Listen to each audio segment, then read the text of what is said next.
गुरुर्ब्रह्मा गुरुर्विष्णु गुरुर्देवो महेश्वरा गुरु साक्षात् परम ब्रह्म तस्मै श्री गुरुवे नमः।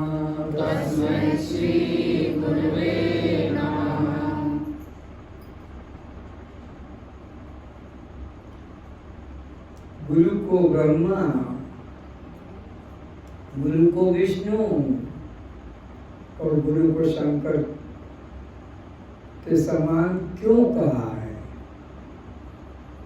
क्या महिमा है गुरु की जो ब्रह्मा के साथ तुलना की जा रही है, विष्णु के साथ तुलना की जा रही है, शंकर के साथ तुलना की जा रही है। ब्रह्मा की महिमा सृष्टि उत्पत्ति के लिए है, कितना बड़ा और महान कार्य। विष्णु की महिमा सृष्टि का पालन करने के लिए, कितना बड़ा महान कार्य। शंकर की महिमा सृष्टि का संहार करने के लिए, कितना बड़ा काम। और ये गुरु जो एक साधारण सा व्यक्ति दिखाई पड़ता है, ये ब्रह्मा के समान कैसे स्वीकार करें, विष्णु के समान इसको कैसे स्वीकार करें, शंकर के समान कैसे स्वीकार करें? कार्य बताओ और तुलना करेंगे ब्रह्मा के साथ, विष्णु के साथ, शंकर के साथ। और गुरु में वही विशेषता दिखाई पड़ जाएगी तो गुरु को भी मान लेंगे। तो ब्रह्मा तो सृष्टि की रचना करते हैं, गुरु जीव में ब्रह्म भाव की उत्पत्ति कराते हैं। हम ब्रह्मात्मी का बोध जागृत कराते, सबसे बड़ा कार्य।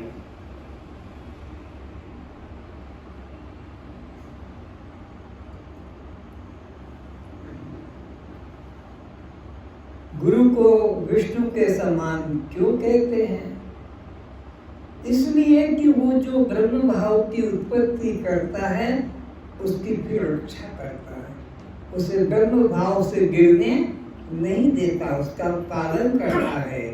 उपनिषदों के द्वारा, वेदों के द्वारा, शास्त्रों के रचना के द्वारा, प्रवचन के द्वारा उस ब्रह्म भाव की दृढ़ता कराता है, गिरने नहीं देता है, डिगने नहीं देता। और गुरु को शंकर के समान क्यों कहते हैं? क्योंकि वो देह भाव, कर्ता भाव, जीव भाव का ध्वंस करता है, सर्वथा नाश कर देता है, फिर उसको संसार में आना नहीं पड़ता, फिर उसके ब्रह्म ज्ञान की कोई हानि नहीं कर सकता, उसको पुनर्जन्म लेना नहीं पड़ता, 84 में भटकना नहीं पड़ता। इस महान कार्य के कारण गुरु को ब्रह्मा, गुरु को विष्णु और गुरु को शंकर कहा जाता है। अज्ञानतिमिरान्धस्य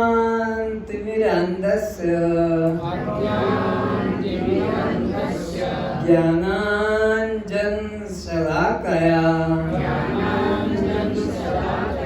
चक्षुरुन्मीलितं येन तस्मै श्री गुरुवे नमः।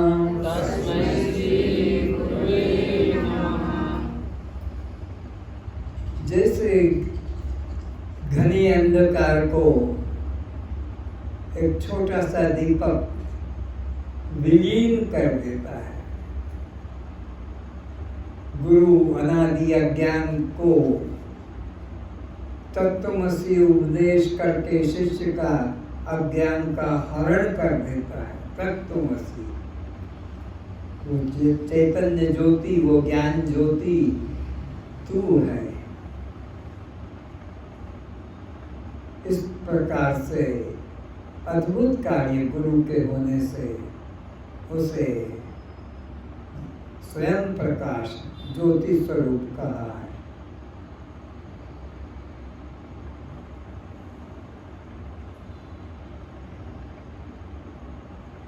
यहाँ पर अष्टावक्र जी ज्योति स्वरूप, ज्ञान स्वरूप, ब्रह्मा विष्णु और शंकर के स्वरूप उपस्थित हैं और अज्ञान अंधकार रूप में उनके सम्मुख राजा जनक जी हैं। राजा जनक का अज्ञान अंधकार को उन्होंने अपने वेदांत वाक्यों के द्वारा दूर किया और राजा जनक के मन में अपने प्रति ब्रह्म भाव की उत्पत्ति हो गई, जिसे अब कोई संसार में डिगा नहीं सकता।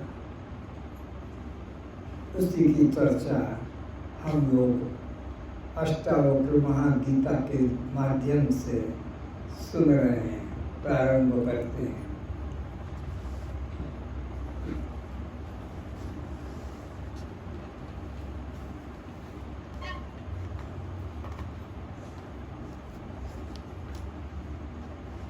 पंचम प्रक्रम ये महागीता अष्टावक्र गीता का 5वां पाठ प्रारंभ हो रहा है।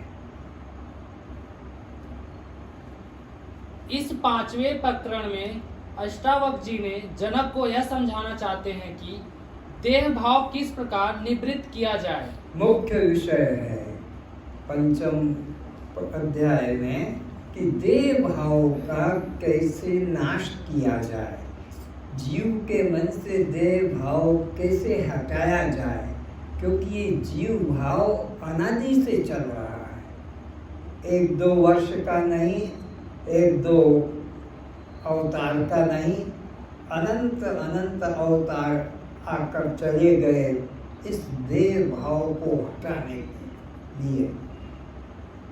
तो जनक जी के मन से देह भाव कैसे हटाया जाए, इस पर चर्चा प्रारंभ होगी इस छठे पंचम अध्याय के द्वारा।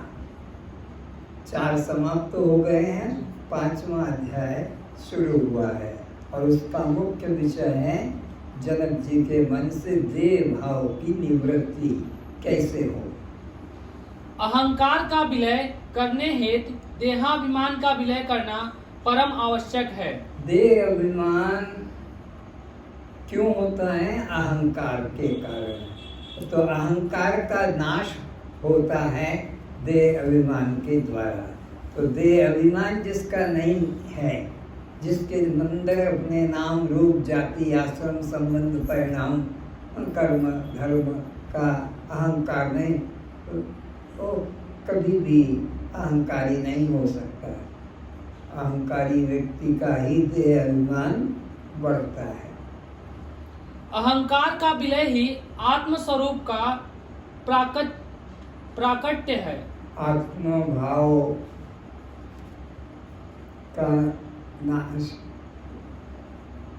क्या करता है? आत्मभाव देह भाव का नाश करता है। देह भाव का विलय हो जाना ही अहंकार का नाश होना है। देह अभिमान से ही अहंकार बढ़ता है।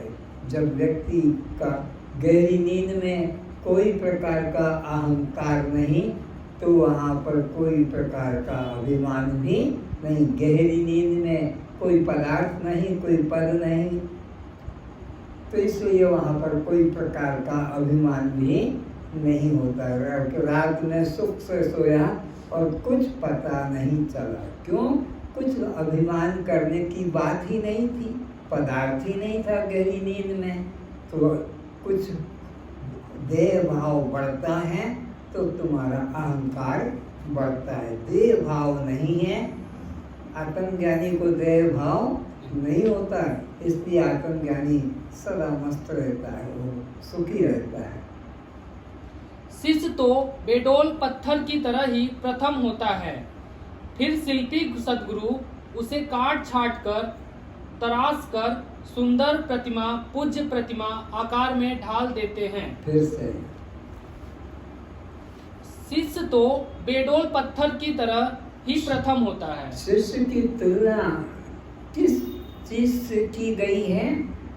जैसे एक मिस्त्री, एक कारीगर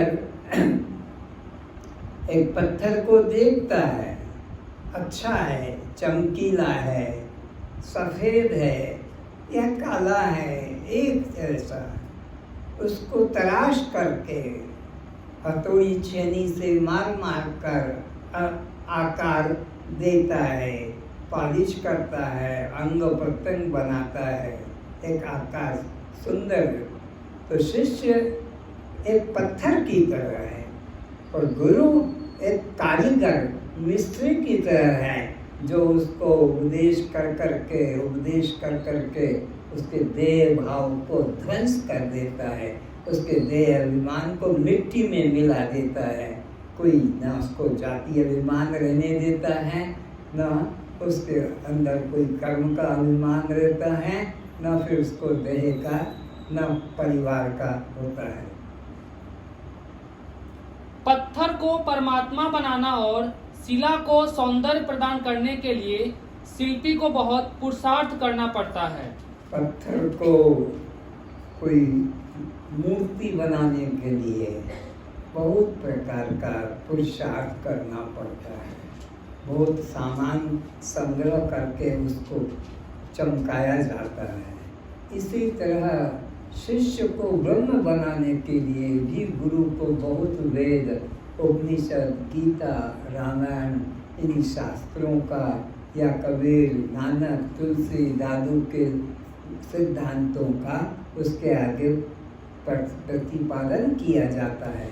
तब वो शिष्य जो एक पत्थर की तरह था, ब्रह्म रूप में अपने को अनुभव, अहम ब्रह्मास्मि रूप में, अयम आत्मा ब्रह्म के रूप में, प्रज्ञानम ब्रह्म के रूप में अनुभव करता है। गुरु का एक वाक्य उपदेशात्मक, महावाक्य तो अनेक हैं, वेदोपनिषदों में से चुनकर निकाले गए हैं, लेकिन 4 मुख्य है। अहम ब्रह्मास्मि ये यजुर्वेद का, अयम आत्मा ब्रह्म ये मांडूक्योपनिषद का, और प्रज्ञानम ब्रह्म यह ऐतरेय उपनिषद का, और तत्त्वमसि यह सामवेद का महावाक्य है।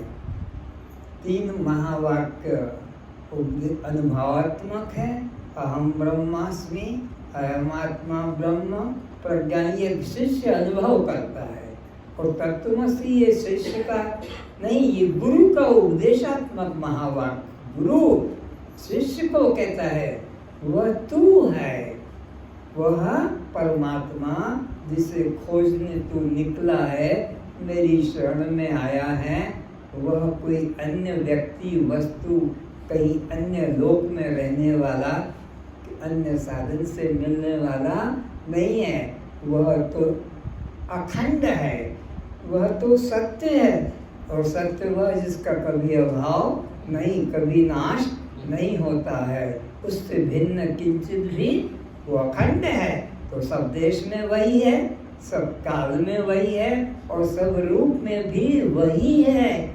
वह अन्य नहीं, कोई वस्तु नहीं, कोई एक परिच्छिन्न देश में नहीं कि यह तो हिमालय में मिलेगा, या यह तो राजस्थान में मिलेगा, कि यह तो अमेरिका में मिलेगा। ऐसा कोई पदार्थ नहीं है। अखंड का मतलब सब देश, कोई देश उससे रहित नहीं। अखंड का मतलब सब काल, कोई समय वह अभाव रूप नहीं, सब समय विद्यमान भाव रूप। और अखंड का मतलब एक रूप नहीं, सर्वरूप उसी के हैं। तो यह उपदेशात्मक महावाक्य है तत्त्वमसि, वह तू है। तो ऐसा गुरु शिष्य को उपदेश करता है बहुत युक्तियाँ शास्त्र प्रमाण के द्वारा। जैसे पत्थर को मिस्त्री एक सुंदर आकार दे देता है, ऐसे ही अज्ञानी शिष्य को अहम ब्रह्मास्मि का अनुभव करा देता है। पत्थर पर सौंदर्य अभिव्यक्त करने के लिए पत्थर को छेनी हथौड़ी की मार काटने की बड़ी पीड़ा सहन करनी पड़ती है। तो अगर पत्थर चिल्लाए कि मुझे हथौड़ी मत मारो, मुझे छेनी मत मारो, मुझे रेती से रगड़ मत करो, तो फिर वो पत्थर ही रह जाएगा, फिर उसमें कोई सौंदर्य, कोई आकार नहीं निकलेगा। लेकिन वो पत्थर सब मार सहन करता है उस मिस्त्री की हथौड़ी, छेनी, रेती आदि की, तब वो सुंदर रूप बनता है। तो ऐसे ही शिष्य भी गुरु के महावाक्यों का अनुभव करने के लिए विवेक, वैराग्य, शम, दम, श्रद्धा, तितिक्षा, उपरामता, समाधानता, ये साधन संपत्ति और विवेक, वैराग्य, सत्संग, मुमुक्षुता, जिसे हम संसार में धन संपत्ति के द्वारा संसार की पदार्थों की ग्रहण त्याग करते हैं। कार लाना है, फ्रिज लाना है, मोटरसाइकिल लाना है, साड़ी लाना है, तो पैसा चाहिए। दुकान वाला कहेगा पैसा लाओ तो ले जाओ। तो संसार के पदार्थों को पाने के लिए ये संपत्ति है, सोना कहो, रुपया कहो, तुम्हारा बैंक बैलेंस का चेक है, तो वो अब परमात्मा की तरफ जाना है, इसमें भी संपत्ति चाहिए, क्योंकि परमात्मा सबसे ऊंची कीमती वस्तु है। संसार में मोटर, गाड़ी, हवाई जहाज, सोना, चांदी, हीरे बर, ये तुम ज्यादा कीमती समझते हो तो ज्यादा मूल्य देकर ले आते हो। ये परमात्मा तो सबसे महान है। मत्तः परत्रम नान्यत् किंचिदस्ति धनंजय, गीता के 7वें अध्याय के 7वें श्लोक में कहा है, मुझसे और ऊपर और मुझसे ऊंची, मुझसे कीमती चीज पृथ्वी पर क्या त्रिलोक में नहीं है। तो उसको पाने के लिए भी तो फिर संपत्ति चाहिए। तो क्या संपत्ति चाहिए? उसके लिए साधन चतुष्ट, विवेक हो, वैराग्य भी हो, सर संपत्ति भी हो, और मोक्ष की ही बस केवल इच्छा हो, और कोई मुमुक्षता के अलावा न हो। ऐसी संपत्ति चाहिए, तब जाकर वह ब्रह्म तत्व की प्राप्ति होती है। ब्रह्म तत्व की प्राप्ति, तुम्हारा महल हो, सोने का भी महल क्यों ना हो, हर जाए गाड़ी घोड़ा भी क्यों ना हो, सैनिक भी हो, बहुत ही साम्राज्य हो, सिकंदर बहुत शक्तिशाली राजा हुआ इस पृथ्वी पर, हर छोटे राज्य पे हमला करता और उसको अपने अधीन कर लेता। उसका एक ही काम था, बस अपने राज्य की सीमा को बढ़ाते जाना, बढ़ाते जाना। एक दिन सिकंदर के मन में आया कि मेरे बराबर कोई राजा पृथ्वी पर ना भविष्य भूत में हुआ ना वर्तमान में है, और मेरे समान कोई भविष्य में भी महान साम्राज्यशाली नहीं होगा। तो अपने मंत्री से कहा, हे मंत्री, जितना जितना मैंने धन संग्रह किया है सब सामने लाकर ढेर करके रखो, ताकि मुझे लगे कि मेरे जैसा समान महान साम्राज्यशाली राजा कोई नहीं हुआ है। और सब लाकर मंत्री ने रख दिया, और गर्व हुआ, ओह कितना धन, इतना सोना, इतना हीरे जवाहरात, इतना पृथ्वी मेरे क्षेत्र में आ गया, इतना बड़ा मैं क्षेत्र वाला बना। गर्व का फटाका छूट गया। विस्फोट हो गया गर्व का, और उसमें से विवेक जग गया।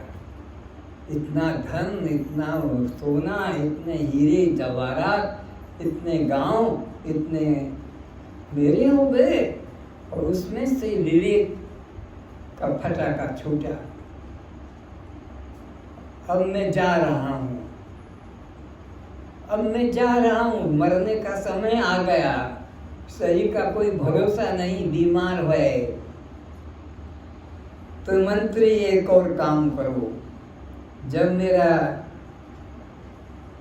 मृत शरीर, डेड बॉडी, शव की अर्थी निकलेगी तो दोनों हाथ ऐसे बाहर कर देना उस अर्थी के।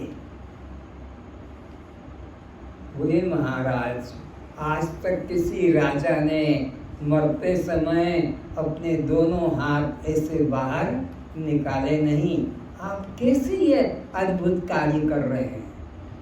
बोले वो मूर्ख राजा रहे हैं जिन्होंने मरते समय दोनों हाथ अर्थी के शव के बाहर नहीं करे। मैं दुनिया वालों को बता देना चाहता हूँ कि सबसे बड़ा साम्राज्य करके, राजा बनकर, धन संग्रह करके भी जब मैं जा रहा हूँ तो दुनिया वालों को पता लगे कि जो गर्व से आया था, मुट्ठी बांधे, सर पहले नहीं, पहले मुट्ठी आती है, जो मुट्ठी बांधे आया, मरते समय जब जाएगा तो कुछ लेकर ये शिक्षा दुनिया वालों को देना चाहता हूं कि मेरी तरह और दूसरे गलती ना करे। मैंने जो भूल की कि इस अनित्य धन को संग्रह करने के लिए कितने राजाओं को मारा, कितने उनके मंत्रियों को मारा, कितने उनके सैनिकों को मारा, इसके अलावा कितने हाथी मारे गए, क्योंकि युद्ध में इन्हीं के ऊपर बैठकर वे युद्ध करते हैं एक दूसरे के ऊपर।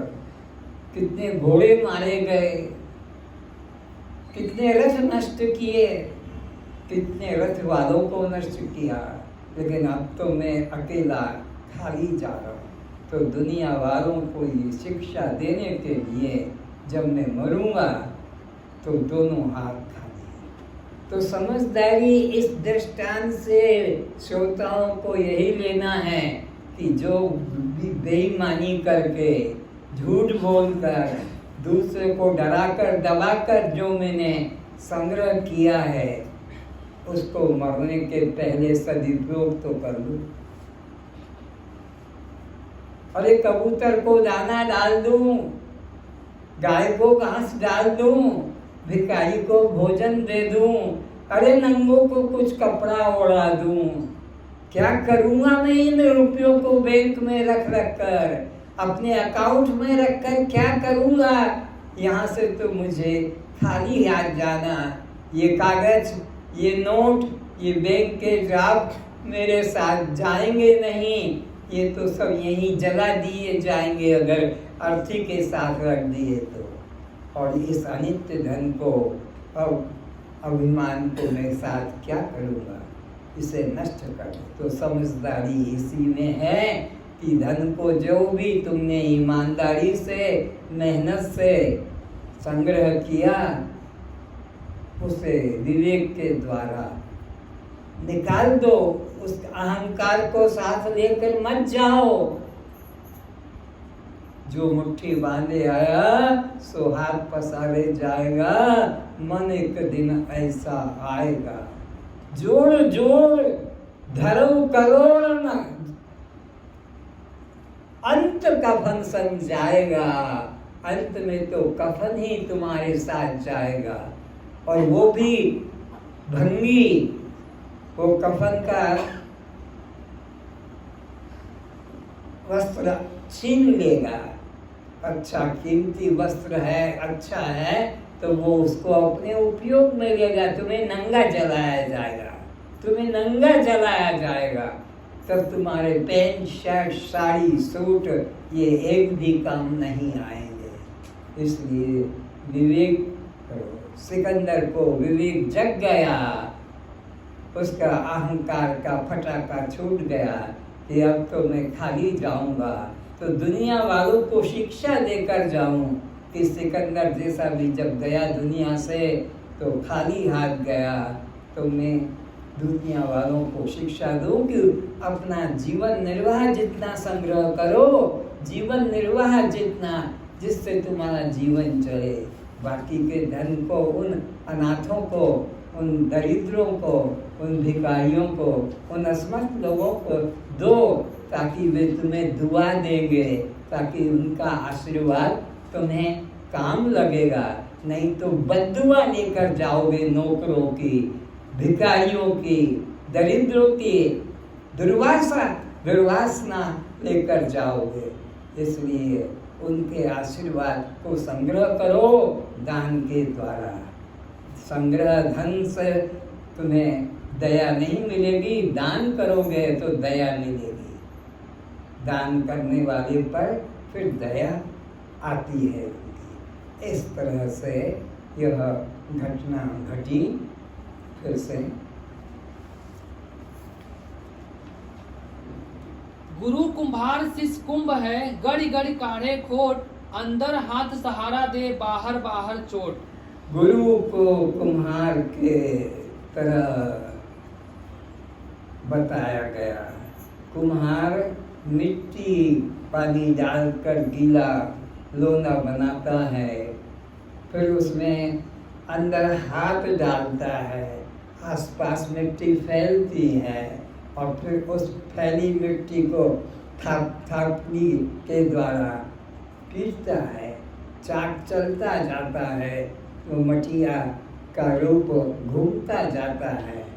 बाहर से चोट मारता है, अंदर से सहारा देता है।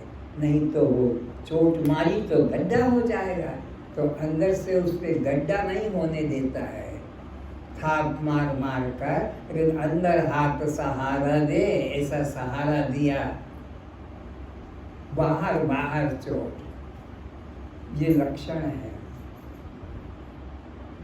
संत भी गुरु भी शिष्य को कुछ ताड़ना देता है तो उसके कल्याण के लिए देता है, उसको सत्संग में अपमानित करने के लिए नहीं, बल्कि उसके अंदर के अहंकार को चूर करने के लिए।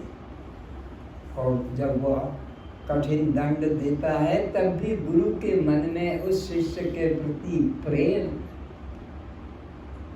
पिता का पुत्र के प्रति जैसे प्रेम होता है, ऐसे वह उस संतान का रक्षक होता है।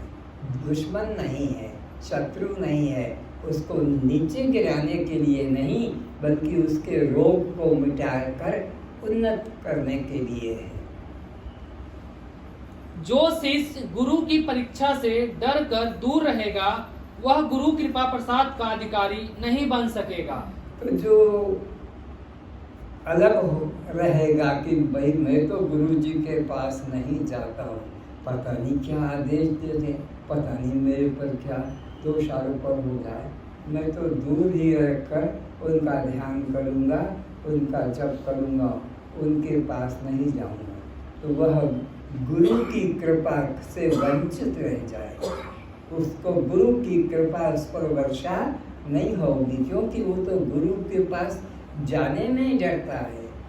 और जो गुरु के आगे गर्दन झुका देता है कि मेरी गर्दन पे तलवार पड़े तो भी मेरा कल्याण होगा।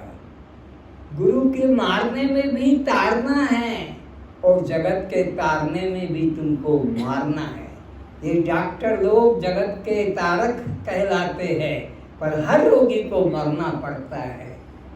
तो डॉक्टर रोगी को जीवन से बचा नहीं सकता है, गुरु तो तुमको मारकर भी जिलाता है, देव भाव को मिटाकर भी अमृत भाव में, आत्म भाव में, दृष्टा भाव में, साक्षी भाव में, मुक्त भाव में जागृत कराता है। तो यह गुरु की मार से जो डरता है उसका कल्याण नहीं होता है, और जो गुरु की मार को सहन करता है, पुष्प वर्षा जैसे मेरे पे हो रही है, गुरु प्रेम वर्षा मार मार कर भी शिष्य क्या सोचता है, गुरु मार रहा है पर सोचता है मेरे पर प्रेम पुष्प की वर्षा हो रही है, गुरु का मारना को तारने के लिए ही है। ऐसा शिष्य अपने गुरु के प्रति श्रद्धा करता है, उसी का कल्याण होता है। और जो गुरु से डरता है, गुरु के उपदेश से, व्यवहार से, उसका कल्याण ही वो वंचित रह जाता है उस परम लाभ से। वह अश्रद्धालु आत्मज्ञान से सदा वंचित ही रहेगा। तो वो अश्रद्धालु है, श्रद्धावान लभते ज्ञानम, गीता का 4 अध्याय का 39 श्लोक में कहा है, श्रद्धावान लभते ज्ञानम। जो गुरु के ऊपर श्रद्धा रखता है, गुरु के वचन पर श्रद्धा रखता है, गुरु की क्रिया पर श्रद्धा रखता है, वो ज्ञान को प्राप्त करता है।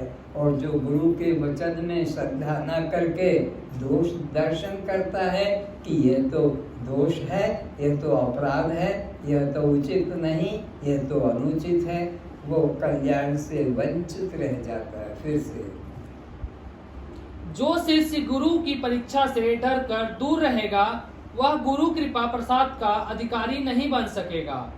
वह अश्रद्धालु आत्मज्ञान से सदा वंचित ही रहेगा। तो फिर वह अश्रद्धालु रहेगा। ज्ञान किसको होगा? श्रद्धावान लभते ज्ञानम। और जो गुरु से दूर रहता है, गुरु के उपदेश में डर या दोष देखता है, वह उसके उपदेश से, उसके कल्याण से वो वंचित रह जाता है। इसलिए प्रत्येक शिष्य को गुरु की परीक्षा से गुजरना ही होगा।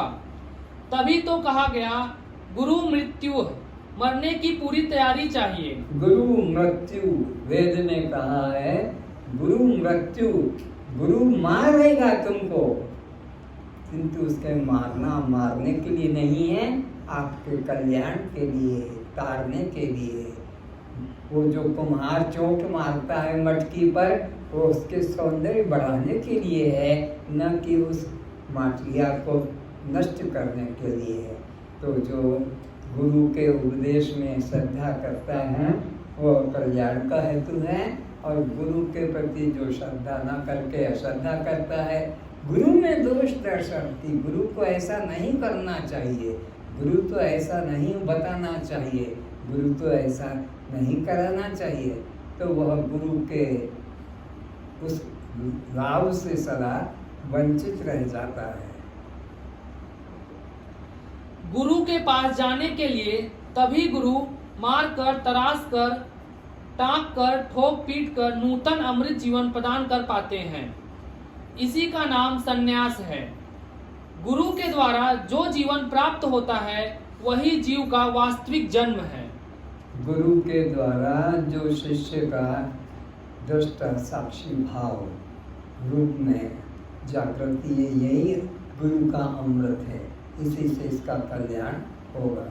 गुरु तुम्हारे देह भाव को छीन कर, कर्ता भाव को नष्ट करके, भोक्ता भाव को, जीव भाव को नष्ट करके दृष्टा साक्षी भाव में तुम्हें खड़ा करता है। यही गुरु का उपदेश अमृत है। पिता माता द्वारा अविद्या की खोल युक्त जन्म मिलता है, वह मृत्यु को पुनः प्राप्त हो जाता है। ये जो तुम्हारा हमारा शरीर है, ये पिता माता के द्वारा हुआ है। जिसके पिता माता नहीं हो, उसका जन्म कैसे होगा? पिता माता के संबंध से यह जीव के शरीर की उत्पत्ति होती है। जीव की उत्पत्ति गुरु नहीं कराता, गुरु तो शरीर की उत्पत्ति कराता है। तो फिर से वही जीव का वास्तविक जन्म है। पिता माता द्वारा अविद्या की खोल युक्त जन्म मिलता है। पिता माता के द्वारा ये जो नाम रूप जाति संबंध का अभिमान जगाए। ये अविद्या की खोल है और ये अविद्या की खोल ही जीव को अभिमान में फंसाकर 84 लाख योनियों में भटका गया। अविद्या की खोल क्या है? नाम, रूप, जाति, आश्रम, संबंध, परिणाम इत्यादि, जन्म, मरण, ये सब अविद्या की खोल है और इसी में लोग ग्रसित रहते हैं और इसी में मर जाते हैं। ये 84 में भटकते रहते हैं। वह मृत्यु को पुनः प्राप्त हो जाता है। जन्म हुआ और फिर मृत्यु को प्राप्त हो जाता। जातस्य ध्रुवं मृत्यु ध्रुवं जन्मस्य च। जिसका जन्म है उसकी मृत्यु है, पर मृत्यु वो अंतिम नहीं है। जन्म हुआ, मरेगा और वो मौत फिर जन्म दिलाएगी। वो जन्म दिलाएगी, वो अंतिम नहीं है, फिर मारेगी। ये क्या मामला है? ये 84 का चक्कर है। जन्म से मृत्यु, मृत्यु से जन्म, जन्म से मृत्यु, मृत्यु से जन्म। ये कब समाप्त होगा? जब ज्ञान अग्नि दग्ध जलेगी, तब ये ज्ञान अग्नि में तुम्हारा देह भाव, जीव भाव, कर्ता भाव ध्वंस हो जाएगा। तब तुम जहाँ के तहाँ मौत आने के पहले ही अमृत को पा जाओगे। मौत आने के बाद तो अज्ञानियों को जन्म लेना पड़ता है। ज्ञानी बस मौत आई और जन्म लेना नहीं पड़ता। वो अंतिम उसका देह भाव घटना ही मौत है। देह भाव का नष्ट हो जाना ही मौत है।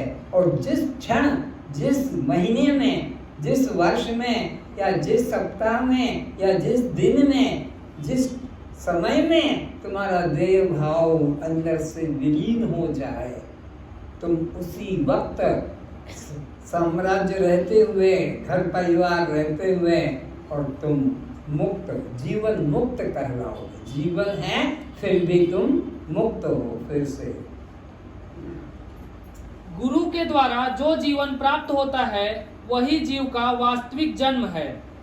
पिता माता द्वारा अविद्या की खोल युक्त जन्म मिलता है, वह मृत्यु को पुनः प्राप्त हो जाता है। किंतु सद्गुरु द्वारा शिष्य का जो अविद्या का खोल तोड़कर अमृत जीवन प्राप्त होता है, वही वास्तविक जीवन है। जैसे मुर्गी से बच्चे का प्रथम अंडे रूप में जीवन प्राप्त होता है, फिर अंडे को फोड़कर दूसरा जीवन प्राप्त होता है, वह उस बच्चे का व्यवहारिक जीवन सत्य है।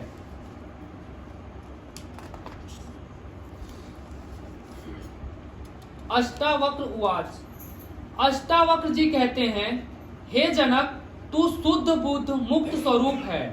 वो मुर्गी वाला दर्शन फिर पढ़ो।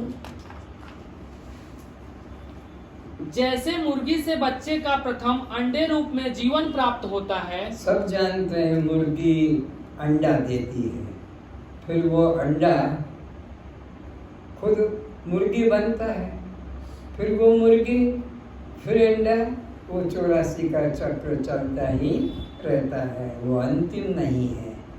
अंतिम कब है?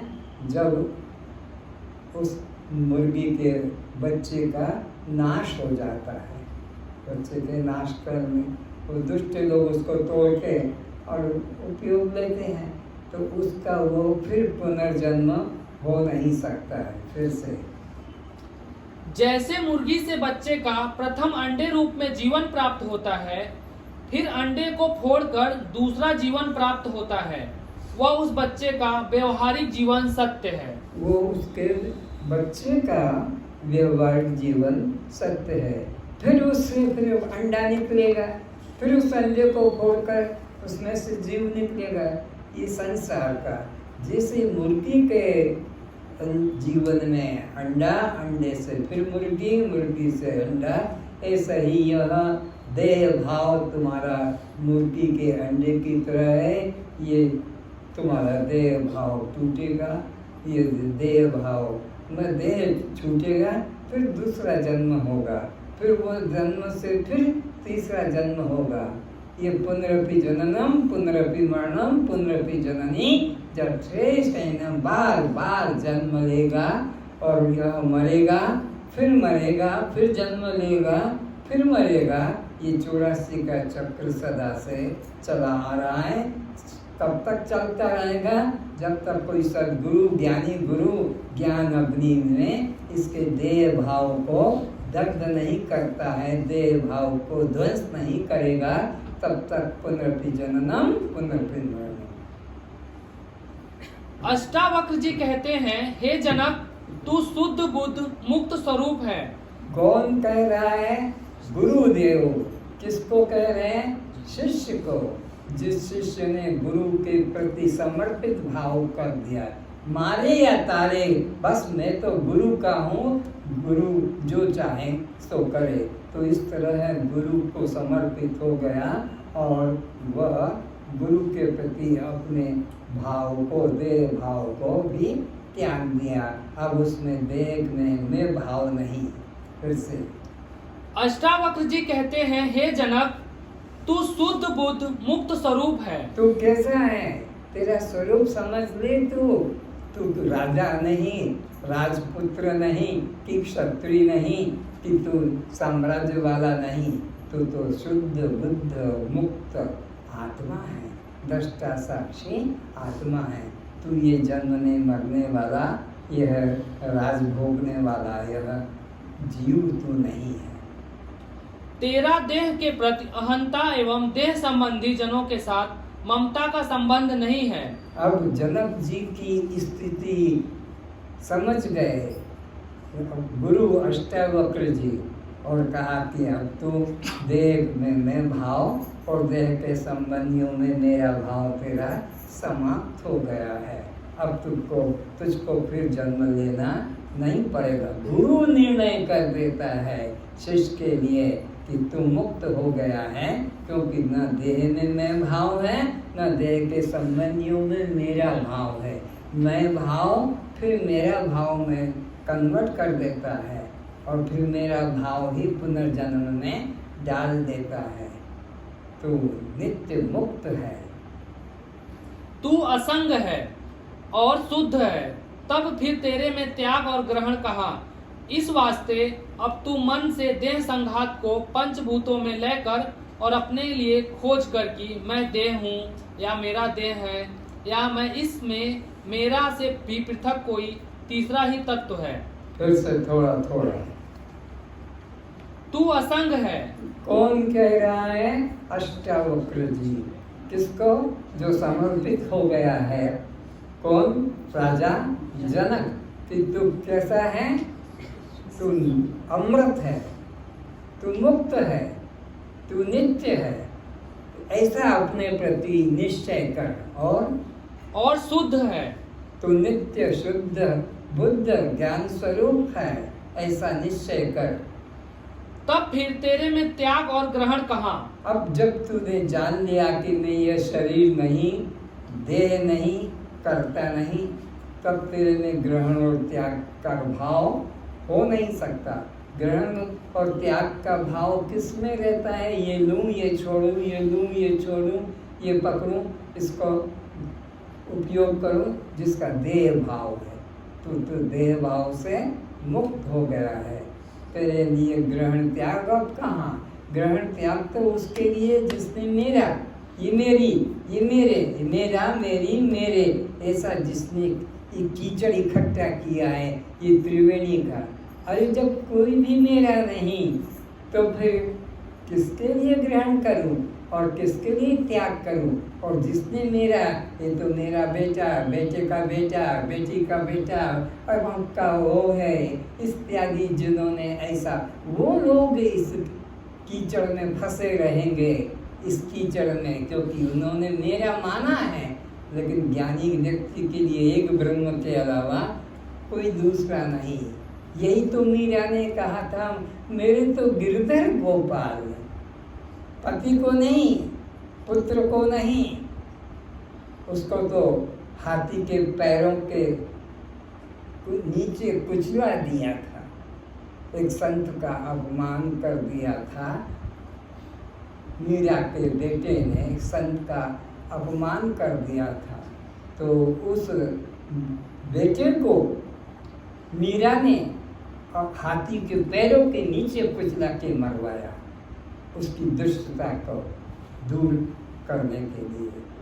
तो गिरधर गोपाल आत्मा के अलावा मेरा कोई दूसरा, लेकिन हम तो फोटो खिंचा खिंचा कर, तस्वीर बना बना कर लटका के, ये बेटा, फिर ये बेटा का पत्नी, ये पत्नी का फिर बेटा, फिर ये बेटी, बाजार बना रखा है, मोबाइल भर रखा है, दिन भर उसी में देखते रहते हैं, उसी की आरती, उसी का संग्रह। कितने चित्र, कैसे इनका उद्धार होगा? दया आती संत को, कैसे फंसे हैं इस झूठे मोह माया के अंदर, इस तरह से अपना जीवन को वह समाप्त करते हैं। तो मेरे तो गिरधर गोपाल, दूसरा न कोई। अरे मेरे तुम प्रभु, तुम ही एक स्वामी, मेरे प्रभु तुम ही एक स्वामी, दीन बंधु उर अंतर्यामी। ऐसा भाव जिसके मन में जगा है कि मेरे तो एक परमात्मा के अलावा, मैं परमात्मा के अलावा, मेरा तो परमात्मा के अलावा दूसरा कोई नहीं है। कितने लोग यहाँ बैठे हैं कथा सुनने के लिए, लेकिन किसके अंदर ये धारणा अमृत जगी हो कि मैं तो गिरधर गोपाल, दूसरा न कोई। लेकिन वो सब फंसे हैं। भजन गा देंगे सुंदर सुंदर, एक से एक बढ़िया, ग्रंथ पढ़ के सुना दिया जाएगा, लेकिन अंदर से तो देह भाव, संबंधियों का भाव मिटता ही नहीं। और जिस भाग्यशाली का देह भाव मिट गया है, कर्ता भाव, जीव भाव मिट गया, उसको कभी पुनर्जन्म में कोई डाल नहीं सकता।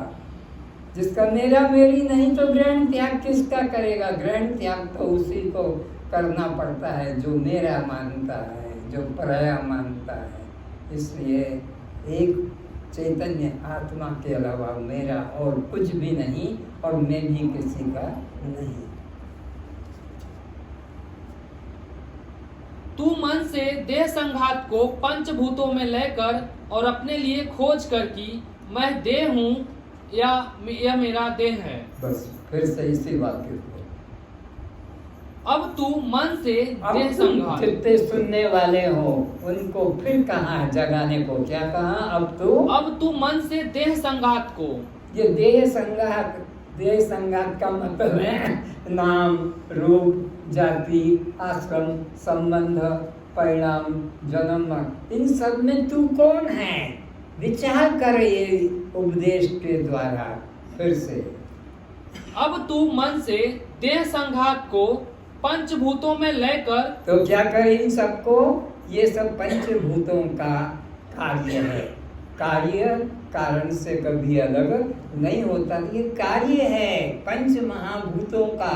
बेटा बेटी, पति पत्नी, धन संपत्ति, तो कार्य को कारण में लीन कर दे तो इनकी सत्ता ही तेरी बुद्धि से निकल जाएगी।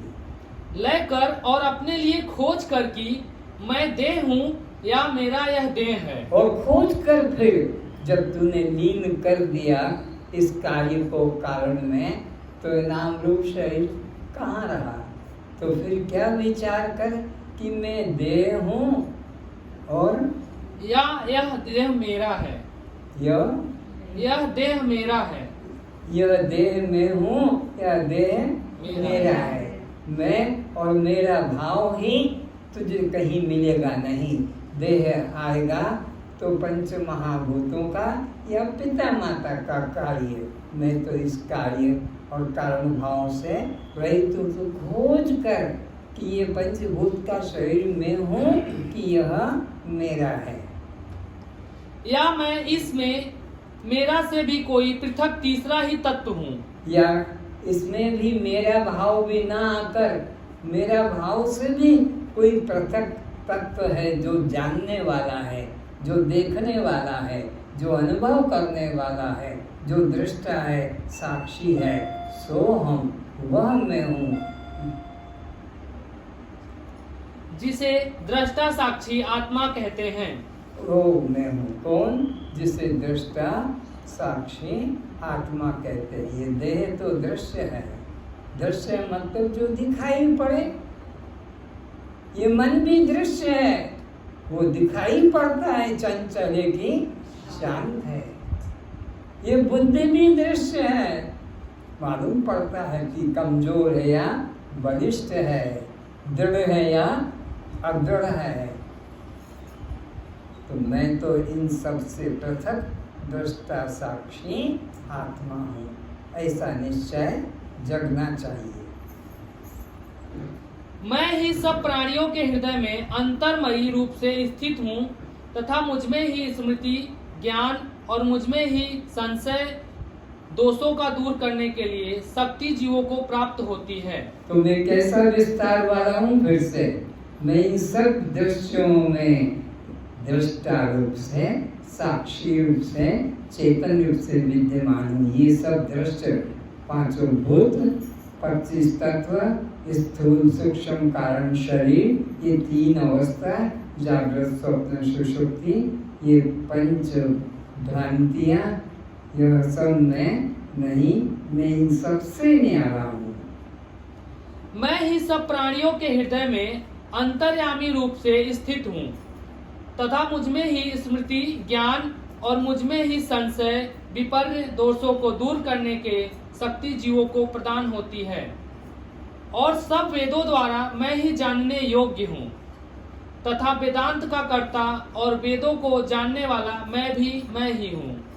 तो गुरु के द्वारा मैं ही जानने योग्य हूँ और वेदांत का श्रोता और कर्ता भी मैं ही हूँ। इस संसार में क्षर, नाशवान शरीर और अक्षर, अविनाशी जीवात्मा, ये 2 प्रकार के ही तत्व हैं। फिर से इस संसार में क्षर का मतलब है नाशवान और अक्षर का मतलब है जिसका कभी नाश नहीं होता है। क्षत यह है और अक्षत आत्मा है। आत्मा को अक्षर क्यों कहा? क्योंकि क्षत करने के 4 रास्ते हैं। गीता के 2 अध्याय के 23 श्लोक में नाश होने के 4 रास्ते बताए और अक्षत के 4 रास्ते बताए। अक्षत के 4 रास्ते कौन से बताए? नैनम छिन्नन्ति शस्त्राणि, शस्त्र से, चाकू से, तलवार से, बल्लम छुरी से काटा नहीं जा सकता। नैनम दहति पावक, इस आत्मा, अक्षत आत्मा को अग्नि के द्वारा जैसे काठ को जला देते हैं, कपड़े को जला देते हैं और भी अन्य वस्तुओं को जला देते हैं, आत्मा को अग्नि के द्वारा जलाया नहीं जा सकता।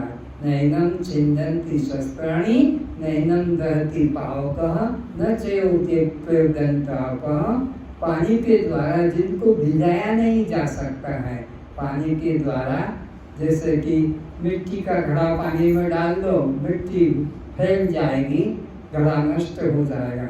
आत्मा को पानी के द्वारा नष्ट भी नहीं किया जा सकता। और पवन के द्वारा सुखाया भी, गीले कपड़े बरसात में कहो कि घर में कहो डाल दो, पवन के द्वारा वो पानी सूख जाता है। आत्मा पर ये 4 प्रहार नहीं होते हैं, न शस्त्र का प्रहार होता है, न अग्नि का प्रहार होता है, न पवन का, न पानी का, उसको कहते हैं आत्मा। तो क्षत क्या है और अक्षर क्या है, यह गुरु के द्वारा ही बोध जगता है कि तुम्हारा हमारा सबका शरीर क्षत है, नाशवान है, लेकिन इसमें जो तत्व बैठा है, जो कभी आता जाता नहीं, कि जन्मता मरता नहीं, आत्मा अखंड है, सब देश सब काल सब रूप में, उसे कौन मारेगा, किससे मरेगा। तो इस तरह से यह विचार कर कि क्षत शरीर है और मैं आत्मा अक्षत हूँ,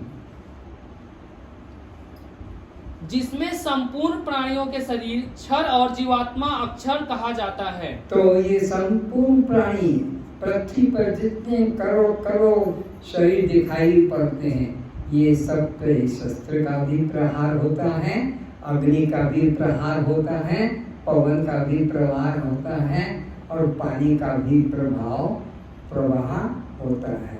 आत्मा को न शब्द अपना शस्त्र काटते हैं, न अग्नि जलाती है। आत्मा को अर्थात मैं को आत्मा हूँ। कोई घर में कि पहाड़ पे कि किसी अन्य लोक में मत मान लेना। आत्मा मैं, तो मेरे ऊपर न शस्त्र का प्रहार होगा, न अग्नि का, न जल का, न पानी का। ऐसा मैं अमृत आत्मा हूँ। अपने लिए ऐसा समझना है और अपने से जो भी हैं बाहर के, इन सबको नश्वर क्षत माया रूप जाना। सब शरीर माया रूप नाशवान है। फिर से इसी वाक्य को, जिसमें संपूर्ण प्राणियों के शरीर क्षर और जीवात्मा अक्षर कहा जाता है। संपूर्ण प्राणियों के शरीर क्या है? क्षर है, नाशवान है। संपूर्ण प्राणियों के, चाहे राम का बेटा हो कि कृष्ण का बेटा हो कि खुद राम हो दशरथ का बेटा कि खुद कृष्ण हो वसुदेव का यशोदा का बेटा, सबके शरीर तो क्षर हैं। और सबके शरीरों में जो एक चेतन तत्व है जिससे ये जिंदा रहता है, बोलता है, चलता है, लेता है, देता है, वो अक्षर आत्मा है। तो सबके शरीर क्या जानो? क्षर। और उसमें रहने वाले आत्मा को अक्षर जानो। सो हम, वो कोई अन्य नहीं, अक्षर वो मैं हूँ। और क्षर भी कोई अन्य नहीं, वो मेरा शरीर है। क्षर मेरा शरीर है और मैं अक्षर आत्मा हूँ। अक्षर आत्मा हूँ। उत्तम पुरुष तो इन क्षर अक्षर से पृथक अन्य ही है। तो पुरुषों के 3 भेद 15 अध्याय में भगवान ने बताए हैं। उत्तम पुरुष, मध्यम पुरुष और अधम पुरुष। उत्तम पुरुष, मध्यम पुरुष और अधम पुरुष, वहाँ ये अधम पुरुष का सर्वनाम है। वो वहाँ वे अधम पुरुष का। तुम आप ये मध्यम पुरुष की सर्वनाम है। तुम आप जिसके लिए कहा जाता है वो मध्यम पुरुष है। मैं, हम, यह उत्तम पुरुष की पहचान है। मैं, हम, यह उत्तम है। परमात्मा ने जीव को पुरुषोत्तम कहा है। जीव जो है वह भी नहीं, वो भी नहीं, तू भी नहीं, तुम भी नहीं, मैं करके जहाँ उच्चारण होता है उसको उत्तम पुरुष कहते हैं। फिर से उत्तम पुरुष तो इन क्षर अक्षर से पृथक अन्य ही है। क्षर से भी और अक्षर से भी। क्षर कौन है? यह शरीर। अक्षर कौन है? जीवात्मा। परमात्मा पुरुषोत्तम है। क्षर से भी और अक्षर से। क्षर है सबका शरीर, अक्षर है ईश्वर अंश जीव, अविनाशी। अविनाशी का क्षरण नाश नहीं होता है। और आत्मा कौन है? क्षर अक्षर से अतीत, क्षराक्षरातीत। क्षर अक्षर से अतीत को क्षराक्षरातीत कहते हैं। वो पुरुषोत्तम, वही अपना स्वरूप को जानो, जिसे पुरुषोत्तम नाम से कहा जाता है। क्योंकि मैं नाशवान जड़ वर्ग क्षेत्र से तो सर्वदा भिन्न ही हूँ। तो पुरुषोत्तम किसे कहा जाता है? परमात्मा को, आत्मा को। पुरुषों में उत्तम, पुरुषोत्तम। पुरुष कितने? 3। उत्तम पुरुष, मध्यम पुरुष और अन्य पुरुष। आत्मा पुरुषोत्तम, पुरुषों से भी अतीत सर्वोत्तम है।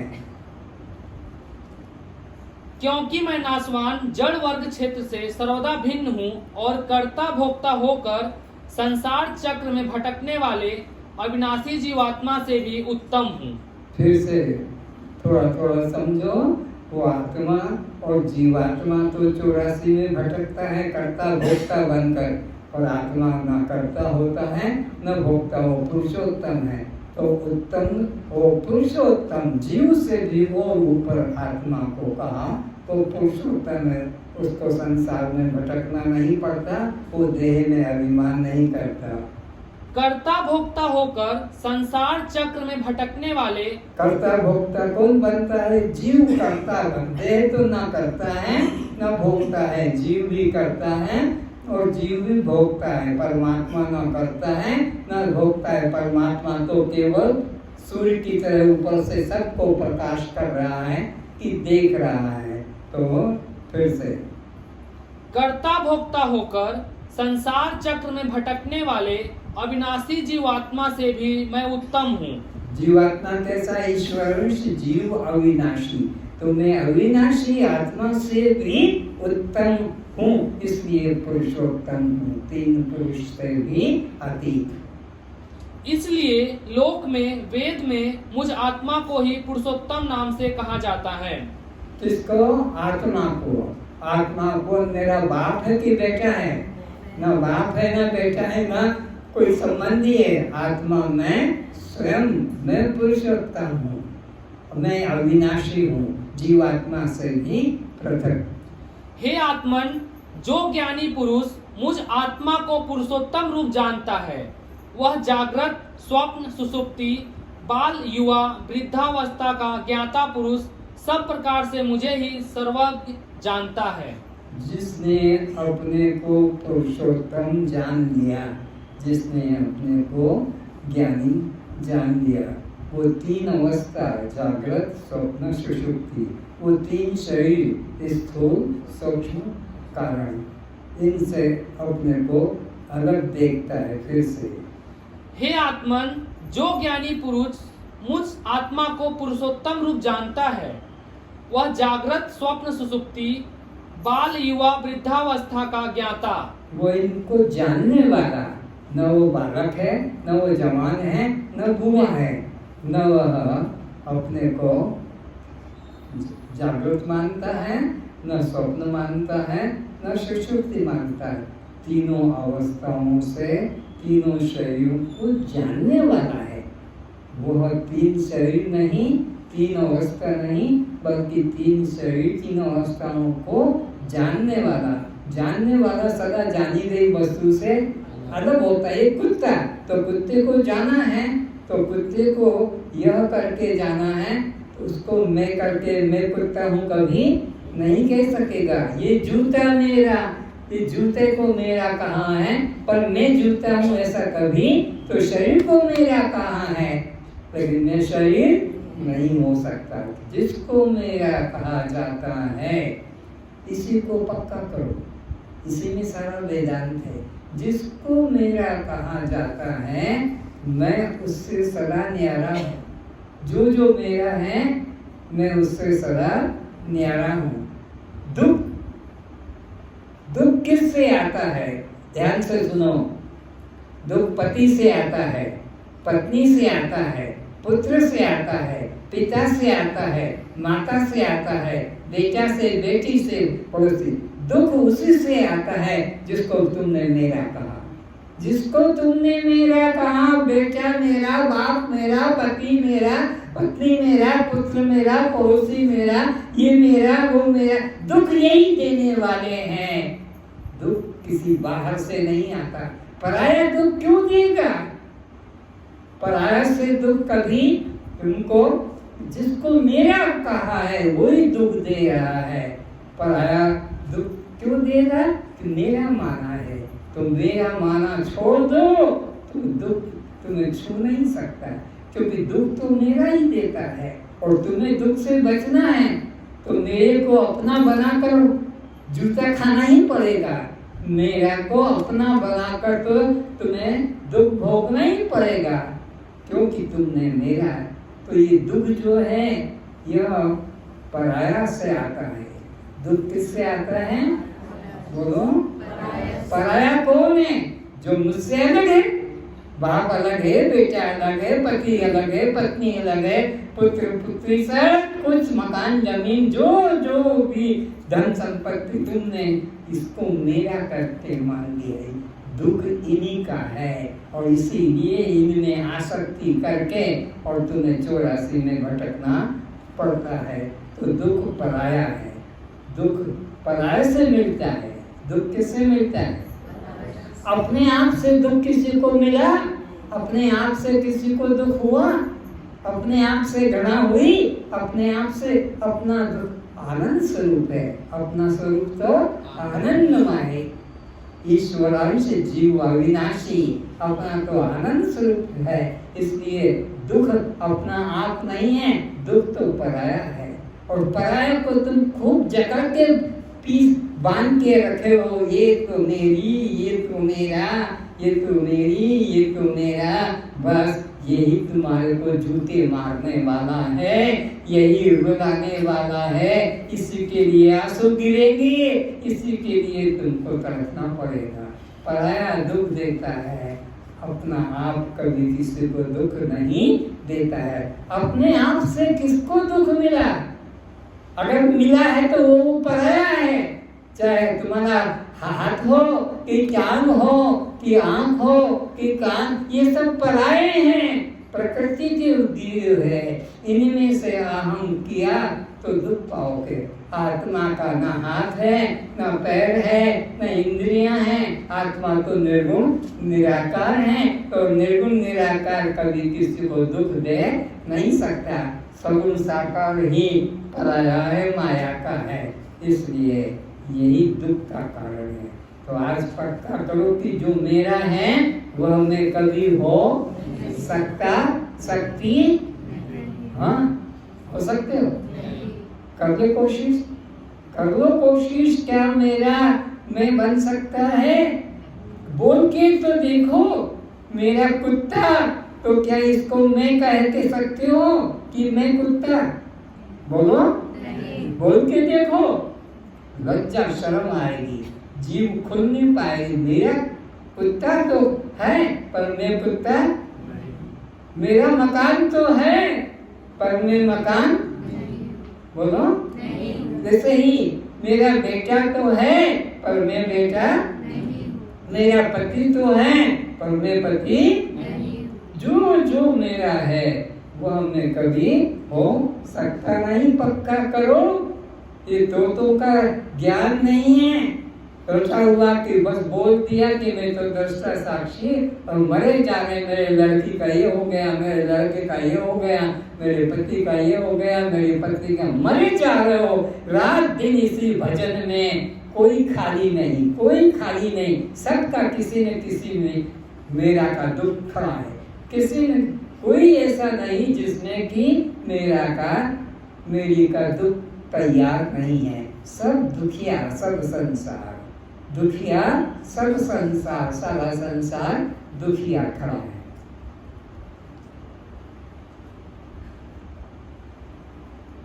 वृद्धावस्था का ज्ञाता पुरुष सब प्रकार से ही मुझे ही सर्वज्ञ जानता है। अर्थात इस नाशवान देह में यह जीवात्मा मेरा ही सनातन अंश है। वही जीव क्या है? परमात्मा का सनातन अंश, ईश्वर अंश, जीव अविनाशी। जीव परमात्मा से भिन्न नहीं है, परमात्मा का ही यह स्वरूप है। वही स्थूल सूक्ष्म कारण शरीर तथा जागृत स्वप्न सुषुप्ति में प्रविष्ट होकर सबका भरण पोषण करता है। तो यह चैतन्य अंश जीव, तीन शरीर, तीन अवस्था, पंच कोशों में प्रवेश करके और इसी में अहंकार करके दुख को भोगता है। फिर से अर्थात इस नाशवान देह में यह जीवात्मा मेरा ही सनातन अंश है। जीवात्मा किसका अंश है? परमात्मा का। और अंश कभी अपने अंशी से अलग नहीं हो सकता। घड़ा मिट्टी से अलग नहीं, अलंकार स्वर्ण से अलग नहीं, जीव ब्रह्म से अलग नहीं। वही स्थूल सूक्ष्म कारण शरीर तथा जागृत स्वप्न सुषुप्ति में वही जीव स्थूल सूक्ष्म कारण शरीर और जागृत स्वप्न, इन अवस्थाओं में अभिमान करके घुस के क्या करते हैं? प्रविष्ट होकर सबका भरण पोषण करता है और सबका हरण पोषण करता है। एवं इन समस्त दृश्य में असंग निष्क्रिय साक्षी उपद्रष्टा रूप से ये समझो, ये अपना रूप समझो। इन तीन अवस्था, तीन शरीर में जो भ्रमण करता है वह इन तीनों का जो जानने वाला है, क्या कहा? निष्क्रिय साक्षी उपद्रष्टा रूप से विद्यमान रहता है। इसलिए वेद में परम ब्रह्म को पुरुषोत्तम नाम से कहा गया है। इसलिए वो जीवात्मा से भी अलग पुरुषोत्तम नाम से कहा गया है। संपूर्ण भूतों में उसका मैं जीवन हूँ। मैं उनके मन बुद्धि का साक्षी अनुमोदन करने वाला कर्ता भोक्ता हूँ। किए गए आरोपों का उचित समाधान अष्टावक्र को जनक से मिल जाने पर गुरु को विश्वास हो गया कि मेरे शिष्य को आत्मज्ञान हो चुका है। तो शिष्य का अनुभव सुनकर गुरु को ये पूर्ण निष्ठा जग गई कि यह आत्मा भाव में स्थित हो गया। गुरु ने शिष्य की परीक्षा करके अब शिष्य की मनोदशा को जान लिया कि इसका तीन अवस्था, तीन शरीर में अहंता ममता भाव नहीं है। यह अपने शुद्ध आत्मस्वरूप में दृढ़ हो गया है। क्योंकि आत्मज्ञानी की जैसी स्थिति होती है वैसा ही इसने अनुभव कर लिया है। जैसा आत्मज्ञानी के लक्षण शास्त्र में बताए गए हैं, वैसा का वैसा ही मेरे शिष्य इस जनक ने अपने लिए अनुभव कर लिया है। अब इससे मुक्ति में कोई संदेह नहीं। अब अष्टावक्र जनक को मोक्ष का उपदेश करते हैं कि हे जनक, जब तूने यह जान लिया है आत्मज्ञान की स्थिति मात्र शुद्ध चैतन्य आत्मा है, तेरा कोई संबंधी नहीं है। क्या जाना? अष्टावक्र गुरु कहते हैं शिष्य को कि अब मेरा कोई संबंधी, जिसको कि मैं हाथ पकड़ूं, कि जिसके तरफ उंगली करूं कि यह तो मेरा है, यह तो मेरा है, ऐसा अब तेरे लिए कोई बचा नहीं। आत्मज्ञान की स्थिति मात्र शुद्ध चेतन आत्मा है, तेरा कोई संबंधी नहीं है, तू असंग है। तुम अपने को क्या मानो?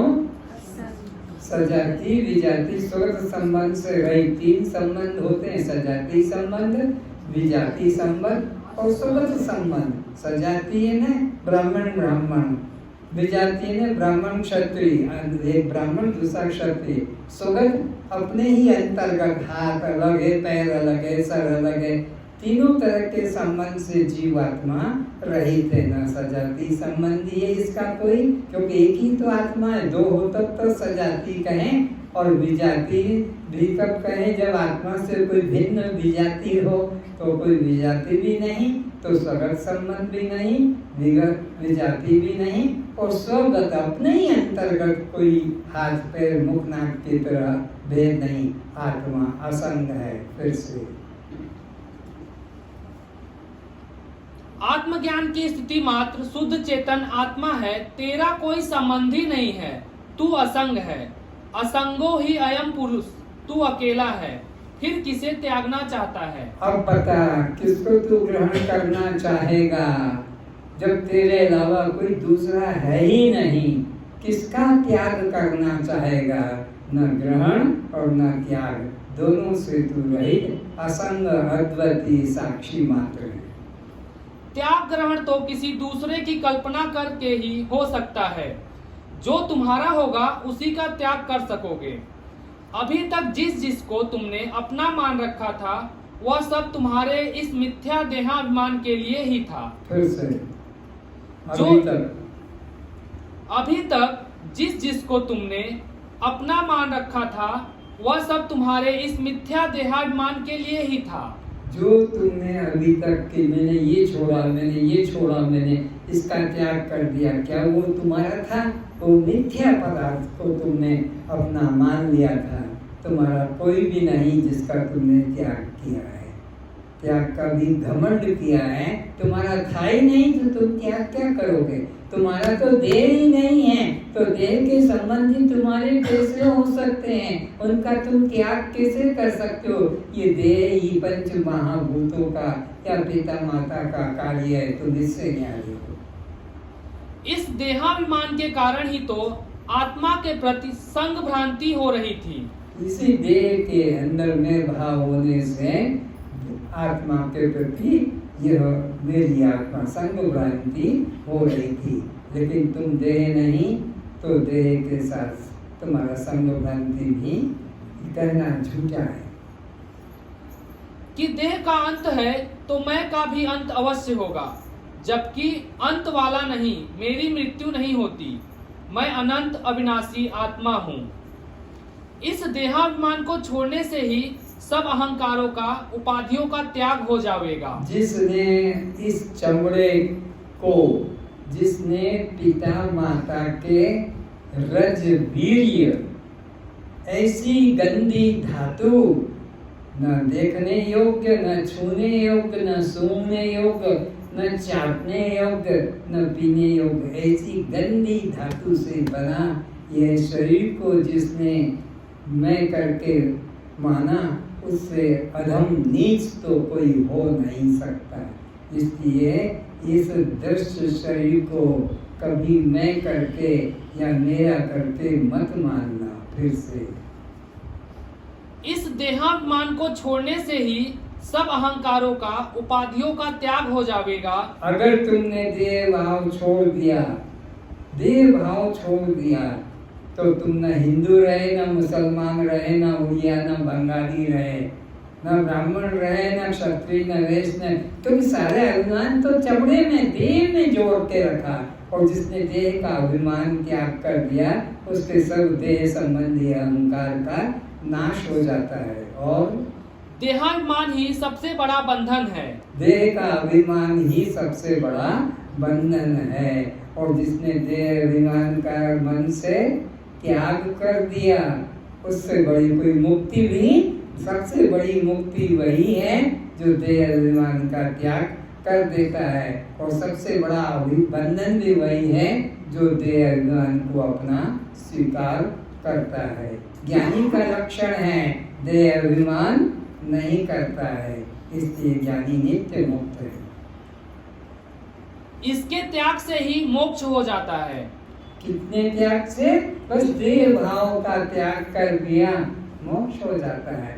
मोक्ष नाम का कोई पदार्थ किसी देश विशेष में नहीं है। अज्ञान से ही बंधन है और ज्ञान से ही मोक्ष है।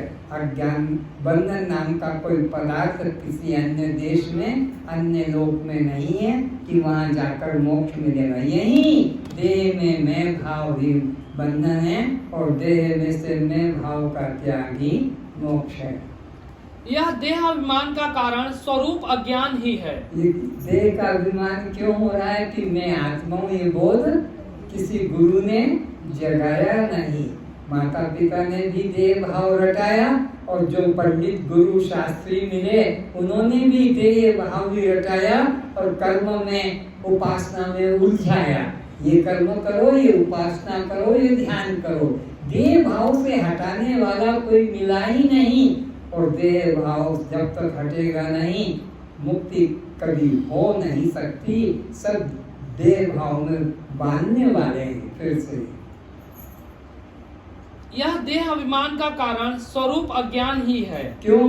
अपने आत्मा का बोध नहीं है, इसलिए अपने को हम स्त्री, पुरुष, ब्राह्मण, क्षत्रिय, गोरा, काला इत्यादि मान लेते हैं। और जिसको अपने स्वरूप का बोध हो गया कि मैं तो निर्गुण निराकार अखंड असंग आत्मा हूँ, उसको कोई बंधन छू नहीं सकता। दीपक जला देने के बाद अंधकार को दूर करना नहीं पड़ता। दीपक जला तो अंधकार है नहीं, अंधकार का नाश करना नहीं पड़ता। दीपक का जल जाना ही अंधकार का विलीन होना है। देह भाव का नाश हो जाना ही, देह भाव का विलीन हो जाना ही आत्म भाव का प्रकट हो जाना है। जैसे कि अंधकार का लीन होना ही प्रकाश है, ऐसे ही देह भाव का लीन होना ही आत्म भाव का जागना है। जो है ही नहीं उसका त्याग कैसा? देहाभिमान के कारण ही तुझे यह भ्रांति हो गई थी कि यह देह मेरा है, इसलिए त्याग की बात सोचता है। फिर से जो देह में नहीं हूँ तो उसको त्यागने का बात ही खत्म हो गई। जब मैं देह नहीं हूँ तो देह का त्याग, मेरा त्याग कैसे होगा? विचार ही नहीं आएगा। फिर से जो है ही नहीं उसका त्याग कैसा? देह है ही नहीं, उसका त्याग क्या करोगे तुम? मैं तो दृष्टा साक्षी आत्मा हूँ। देहाभिमान के कारण ही तुझे यह भ्रांति हो गई थी। देह अभिमान के कारण कि मैं स्त्री हूँ, मैं पुरुष हूँ, ब्राह्मण हूँ, क्षत्रिय हूँ, ब्रह्मचारी हूँ, गृहस्थी हूँ इत्यादि यह अभिमान हो रहा था कि यह देह मेरा है, इसलिए त्याग की बात सोचता है। इसलिए देह को मैं अज्ञानता से मानता था और देह को त्याग के लिए सोचता था क्या करूं कि देह का त्याग करूं।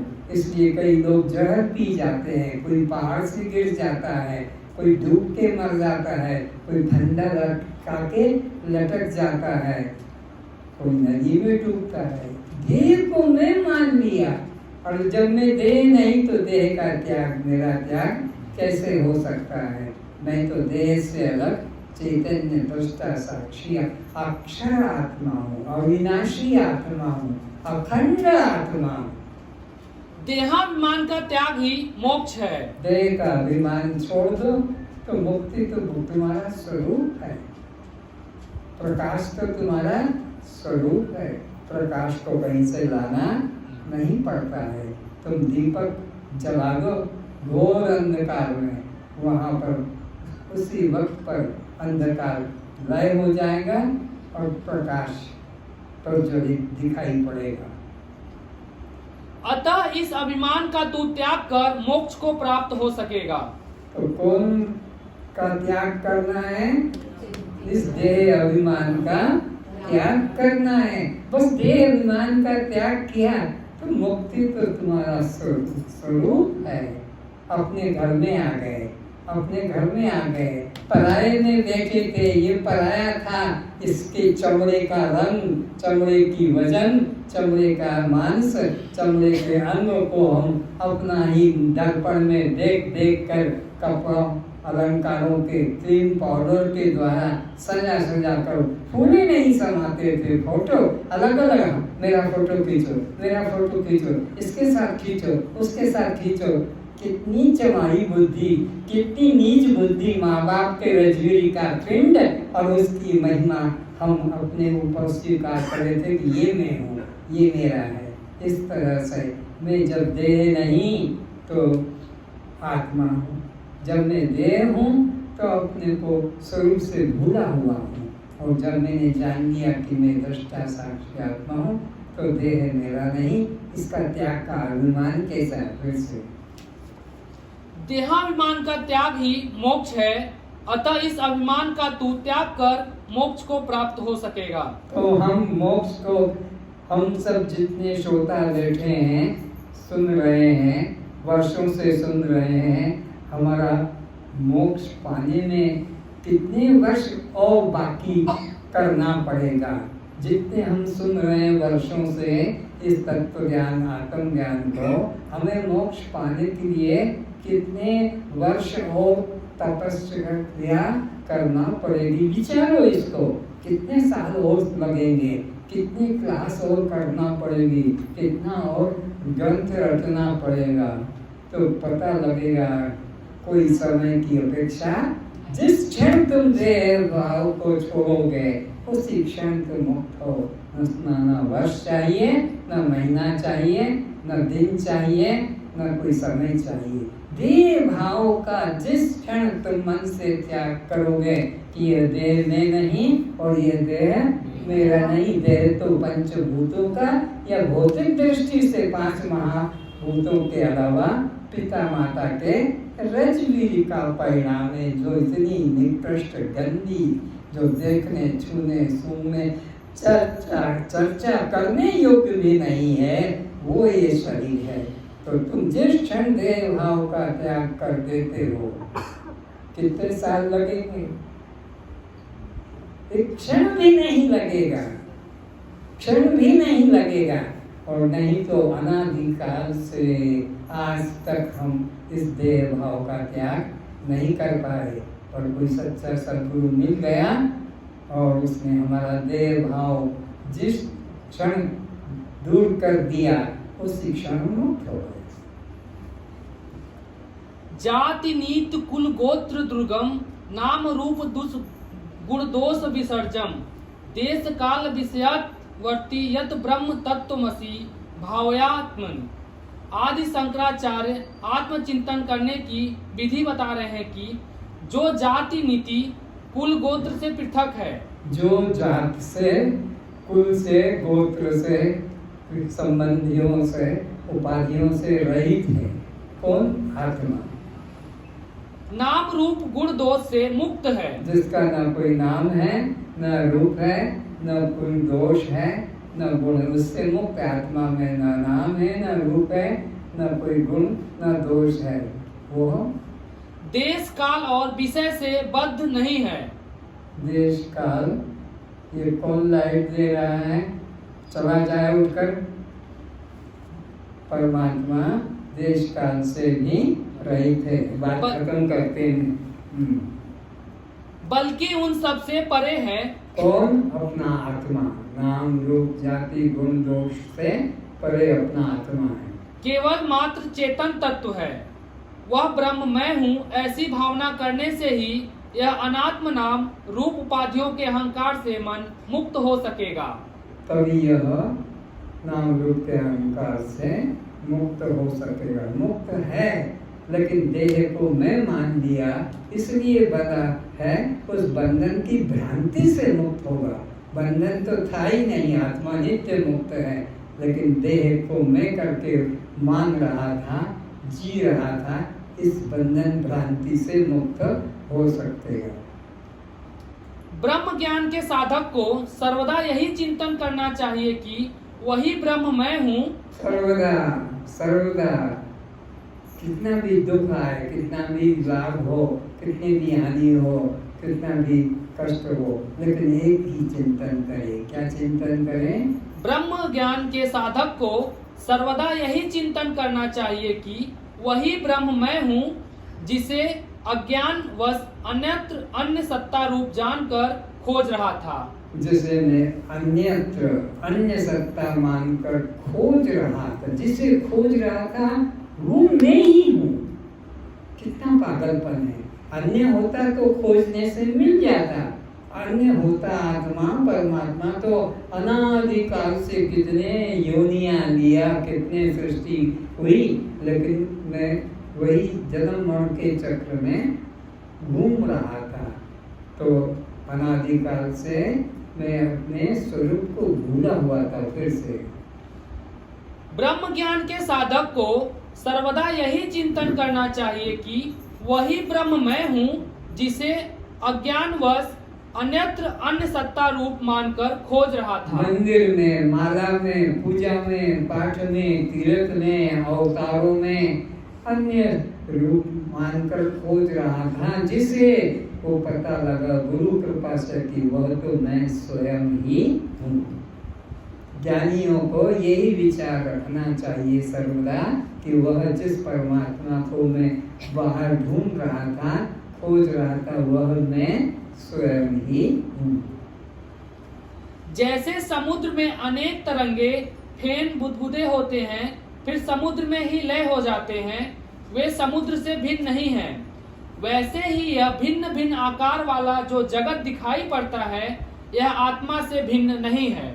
एक दृष्टांत देकर निश्चय करा दिया कि समुद्र में कितनी लहरें, तूफान आता है, आंधी तूफान, लेकिन वे जल से अलग नहीं है। इसी तरह ये नाम रूप संसार जो दिखाई पड़ता है, ये ब्रह्म से भिन्न, और वो ब्रह्म मैं हूँ। आज बस इतना ही। कस्त्वं